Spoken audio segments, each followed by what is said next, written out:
ইতিমধ্যে শেষ হৈ আহিছে আৰু এতিয়া আমাৰ কিছুমান সভা মই বিশেষ ঠাইবিলাকত এটেণ্ড হৈ আছোঁ। মুখ্যমন্ত্ৰী ডাঙৰীয়া আমাৰ যোৱাকালিও দুটা ডাঙৰ সভা ইয়াত এটেণ্ড কৰিছে। অহাকালিও আমাৰ আছে। বিটিআৰ অঞ্চলত এইকেইদিন নিৰ্বাচনী প্ৰচাৰ চলাই যিটো দেখিলোঁ, সকলো জাতি জনগোষ্ঠী সকলো ধৰ্মৰ লোক বহাৰী আছে আৰু সকলোৰে সমৰ্থন আছে। গতিকে এইবাৰ UPPL প্ৰাৰ্থী জয়ন্ত বসুমতাৰী ডাঙৰীয়া বিপুল ভোটত জয় হ'ব, এইটো নিশ্চিত।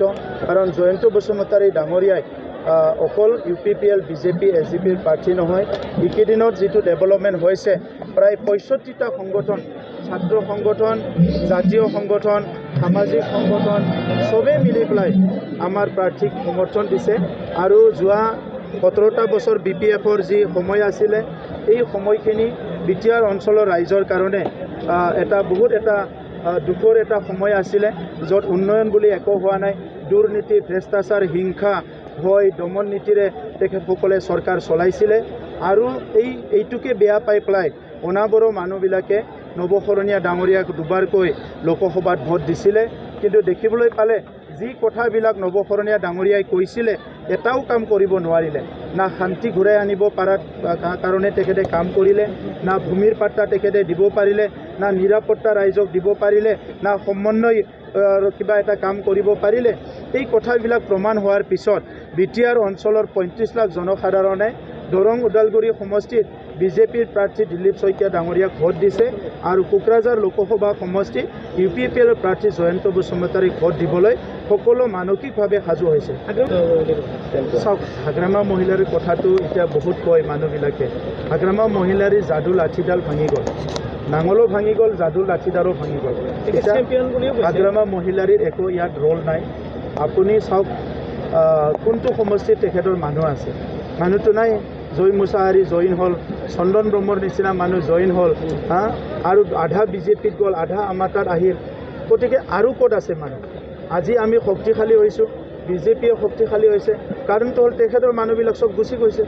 তো এনেকুৱা সময়ত আৰু হাগ্ৰামা মহিলাৰে কিবা এটা কথা ক'ব, এইটো কোনোদিন নহ'ব। কাৰণ 17 বছৰ ৰাইজক যিখিনি ঠগালে, এই নিৰ্বাচনত কৈছিলে যে UPPL BJP চৰকাৰ আহিলে মাইনৰিটিবিলাকক খেদি পঠাব, ঘৰ জ্বলাব, আদিবাসীসকলক অধিকাৰ নিদিব, এই বিভিন্ন কথাবিলাক, অসমীয়াসকলক কিবা নিদিব, এই কথাবিলাক কৈছিলে। আজি কিন্তু এইবিলাক মিছা বুলি প্ৰমাণ হোৱাৰ পিছত সকলো ৰাইজে সংগঠিত হৈছে যে আমাক নৰেন্দ্ৰ মোদী ডাঙৰীয়াৰ এটা মৰম লাগে। আৰু নৰেন্দ্ৰ মোদী ডাঙৰীয়াই তৃতীয়বাৰৰ কাৰণে প্ৰধানমন্ত্ৰী হ'বলৈ গৈ আছে। মুখ্যমন্ত্ৰী ডাঙৰীয়াৰ মৰম লাগে। মুখ্যমন্ত্ৰী ডাঙৰীয়াই আমাৰ অঞ্চলক বহুত মৰম কৰে। আৰু বিটিআৰ অঞ্চলৰ শান্তি সম্প্ৰীতি নিৰাপত্তা উন্নয়নৰ স্বাৰ্থটো আগত ৰাখি এইবাৰ চবে UPPLকে ভোট দিলে। দৰং ওদালগুৰিত BPFৰ মানুহবিলাকে পদুম ফুলত ভোট দিছে। তাত চবেই জানে, আগতো 3বাৰমান জিকা নাই, এইবাৰতো জিকাৰ কোনো চান্সেই নাই। গতিকে আপোনালোকে পিছত মেচিনটো খুলিলে দেখা পাব, নহ'লে ইয়াত যিখিনি আমাৰ সাংবাদিক দাদা ভাইসকল আছে মোৰ লগত যোগাযোগ কৰিব, আপোনালোকক সেই সময়ত দেখাই দিম মই যে BPFৰ অধিক মানুহে এই নিৰ্বাচনত পদুম ফুলত ভোট দিছে দৰং ওদালগুৰিত। 4 লাখ হ'ব পাৰে দৰং ওদালগুৰিত, আৰু কোকৰাঝাৰত 3 লাখ হৈ যাব। প্ৰতিদ্বন্দ্বিতা কাৰ লগত হ'ব? কোনো প্ৰতিদ্বন্দ্বিতা নাই। তলৰ কাৰণে প্ৰতিদ্বন্দ্বিতা হ'ব, ওপৰৰ কাৰণে প্ৰতিদ্বন্দ্বিতা নাই। জয়ন্ত বসুমতাৰী বহুত আগত গৈ আছে। আছিলে এটা সময়ত, আছিলে যেতিয়া 17 বছৰ শাসন কৰি আছিলে, ৰাইজে মৰম দিছিলে, বিশ্বাসত লৈছিলে, চেম্পিয়ন আছিলে। যেতিয়া চেম্পিয়নে ৰাইজক ঠগালে, এতিয়াতো আৰু চেম্পিয়ন হৈ থকা নাই।